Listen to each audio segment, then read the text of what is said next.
We have a great panel here to close out the day for us.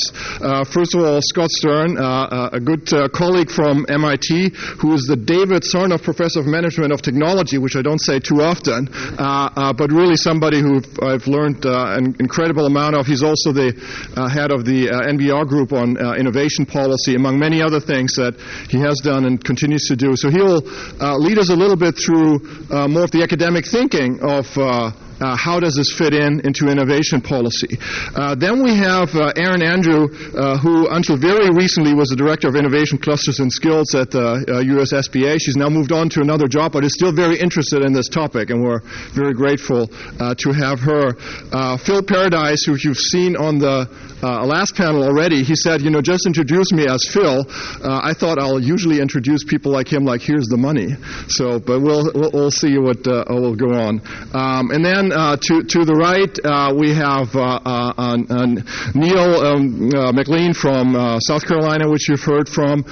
We have Dan Berglund from SSTI about technology-driven economic development. You were already introduced a little bit by Rebecca earlier this morning, who you work very closely with, I understand. And then Tad Abernathy, who kindly enough moderated the panel yesterday. So what we'll do is to hear first from Scott, then hear a little bit from Erin and from Phil, the response of the agencies and the policy to the discussion that we've had throughout the day, and then the three gentlemen will share with us a little bit their thoughts on how do they see this area moving forward, these type of policy areas moving forward. But let me now hand the microphone and the podium to Scott. Great. Thanks a lot. Okay, and is that... Did you get... Yeah, it's on. Look at that. Okay. And do I need a micro... Oh, no, I'm all set. Great. Well, no, thank you very much, and really just a fascinating conference that I, was not here yesterday, but I've gotten to sort of see a bit during today, and I think, we heard from Peter earlier today, we're all going to be replaced by robots, but then we heard that it's still hard to do federal contracting, and pragmatic problem solving is going to be required for us to be replaced by robots, which is, isn't that always the case? Okay, so what I thought I would talk about very, very briefly in my brief time is really kind of what I think is a real shift in how I think is the interaction between the academic perspective on this and the policy perspective, and then sort of think about some of the new evidence we have, and then some of the implications of that evidence for the work that is being done by everyone else, by everyone here. Oops, hold on. So the first thing I'd say is that when I started to kind of get into this area and doing some work with Mike Porter, it was really, I think, one of these things where there were a lot of practitioners who were deeply influenced by the cluster movement. There were specific examples that people pointed to. And then if you got in a room with policy economists or people who had some sort of entrenched interest that might not be consistent with clusters, they'd say, there's no evidence. And I think that is the biggest, actually, if you think about it, that's been a massive change in the past half decade or so, due to the efforts of both, I think, systematic evaluation, like of the type we heard in the last panel, as well as also larger scale econometric studies. This is sort of just putting together a few ideas here. One thing that we've seen is that if you sort of think about the role of clusters, they play it's not just an idea.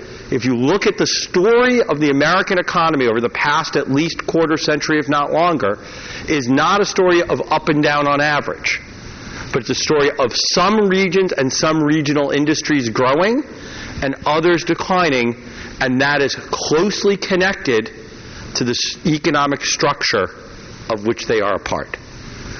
That cluster structure matters for job growth, matters for entrepreneurship and new firm formation, and specifically coming out of the entrepreneurship piece matters for innovation, and in highly impactful innovation, and in the creation of those new firms, the the new firms within a cluster are not just kind of, let 1,000 flower blooms, but most of them die, actually are more closely associated with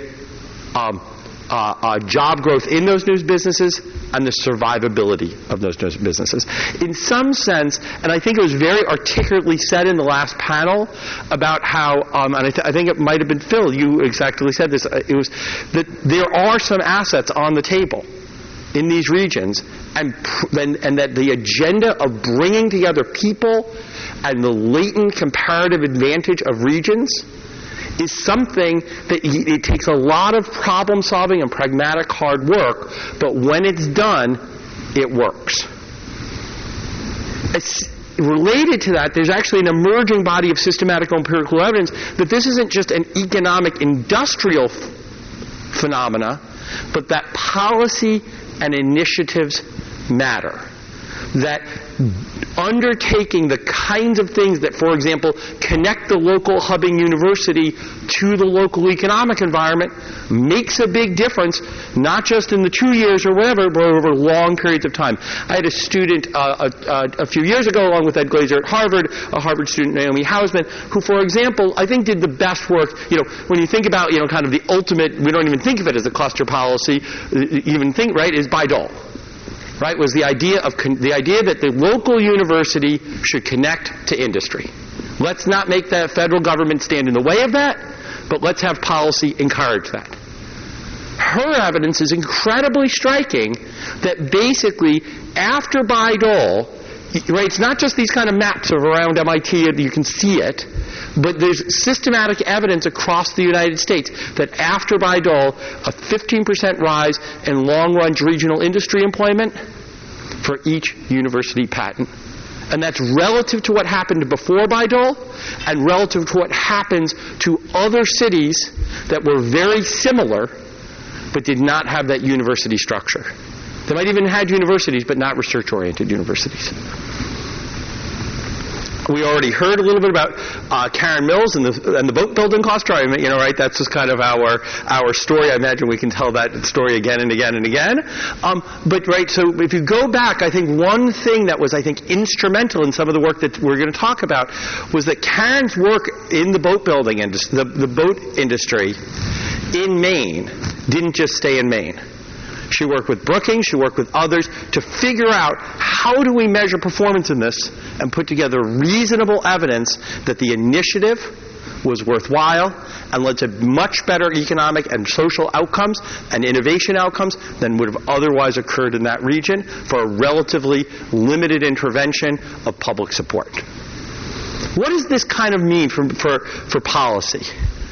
For the relationship between federal and regional efforts. And I'd sort of mention three things. I think they're going to kind of be consistent with what everyone understands here, but I think it's important to sort of internalize them. The first is that it's going to be regions rather than the federal government itself that should be empowered to develop and implement regional economic strategy. That presupposes you have a strategy. Second, that we're going to want to think about that benchmarking. The problem with the old style of benchmarking was that because we had bad data, we measured the wrong thing, and then everyone had a story about why that measure was bad. I think we've really had a turn, and I think it even came up, that you can actually measure things in the short term and the long term and on multiple dimensions and try to get a portrait of what kind of interventions matter for whom and when and over what time scales. That having been said, the thing I think that we haven't quite brought on board as a community in this area is that the most robust evidence is ultimately going to require a continuing program of true experimental evaluation, right, at the level of RCT, randomized clinical trials. So one way of I'm going to try to be real quick about this. But one program that we have at MIT that we started up a few years ago is the Regional Entrepreneurship Acceleration Program, where we work with regions throughout the world to sort of bring the best of ideas about how to build innovation-based entrepreneurial ecosystems.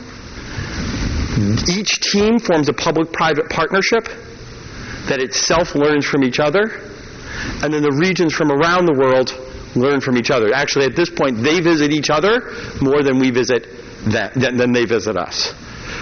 Going back to the last panel, just one comment. My sense is that if it's just a website, or it's just a, why don't you get together, here's an email list, not enough. Convening is an incredibly important part because it focuses people's time and attention and makes meaningful activity. The other part is that you have to actually develop regional strategy. I'm not going to go through that right now, but I think that having both the regional public and the private sector, the entrepreneurs and different stakeholders who all agree on what we're trying to do, what is our regional identity, and how can we use those latent resources through initiatives to advance that, that all of a sudden gets those complementarities going. We had as I said, we've been working with groups around the world. This is a very simple example from New Zealand, where they worked through the REAP program, and they were engaging in the kind of efforts that many of us engage in. And by having a little bit more of a systems thinking and a strategy, they were going to spend about $500 million in a particular part of rebuilding the Auckland waterfront. And they realized that because the stakeholders hadn't talked to each other, it wasn't going to work. They went back and rethought that, aligned the actual development plan with what was the strategy they now agreed on, and then were able to reshape that over the past 2 years. Second, so the first part is that you have to do this at the pragmatic level of the grassroots and public, private, and everyone getting on the same page. One way we do that, I think the federal government, obviously Christian and I have been quite involved in this effort, is to really develop integrated and cluster-specific data to enable effective rather than misleading benchmarking. I think that, and so some of you know that we've been involved in the U.S. cluster mapping project that is going to be launched in February. You can go on the website. I'm sorry, I'm going to take just 2 more seconds. Is that Absolutely. okay? And I think what we've tried to do there is to take up everything, a whole bunch of levels of clarity about how to do systematic benchmarking and for what purposes. And then finally, and I decided not to use specific examples here. I just want to sort of say it this way. Ultimately, the role of clusters as an engine of economic development will become more and more part of the national conversation, will be more and more at the heart of how people think about this, the more we can provide evidence for long-term impact. And so I think we need to be open to as a community to sort of are there ways we can do real experiments in which take advantage of the fact that there are, some people are just below the cutoff, some people are just above the cutoff, to actually develop long-term evaluation mechanisms, incorporate those directly into policy development, and push that forward as an agenda. So look forward to the rest of a very interesting panel, but I just wanted to kind of start with a few thoughts to get us going. So thank you very much. Great. Well, thank you, Scott, for kind of giving us the perspective on how what we've discussed really fits into the research and the changing our observations from the research.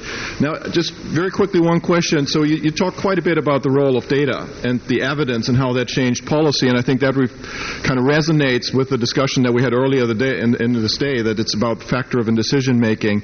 We also discussed that it's often about how these projects are being done, not just about where the LQ is and how the business environment looks like. Have you seen any good studies that have started to get into that? How do we benchmark practices? How do we benchmark initiatives? How do we benchmark organizations in a meaningful way? Or is that kind of the next mile that we have to go? So I think that it's fair to say. So let me say it in 2 ways. I think these are literature, kind of research-defining, agenda-defining studies that show the impact of initiative. Right? I would just say that straight up. So if I had to, in fact, I have a student who's going to be working on that. If I had one thing that I would wish from, kind of to connect theory and practice better would be the ability to conduct exactly those types of studies. It's hard, right? You know what I'm saying? The one thing I would say is one needs to, I think, connect even just the data collection more clearly to the underlying phenomena and policy goals. And so I think, for example, our better abilities over time to, for example, identify at any moment in time, so there was a mention in the last panel of, well, who's in the space cluster around NASA? Didn't know. So if you can't do an intervention, you can't evaluate the policy unless you know the population. So I think we've done increasingly step one. I think we're going to do a whole bunch of that is a trajectory that's really rapidly increasing. And I will say that there are some initiatives that are better, but I do think that, for example, something with the kind of clarity, for example, of Naomi Hausman's work has been hard to come by. Right. Yep. Right. No, I think that will probably something we'll get back to in the discussion.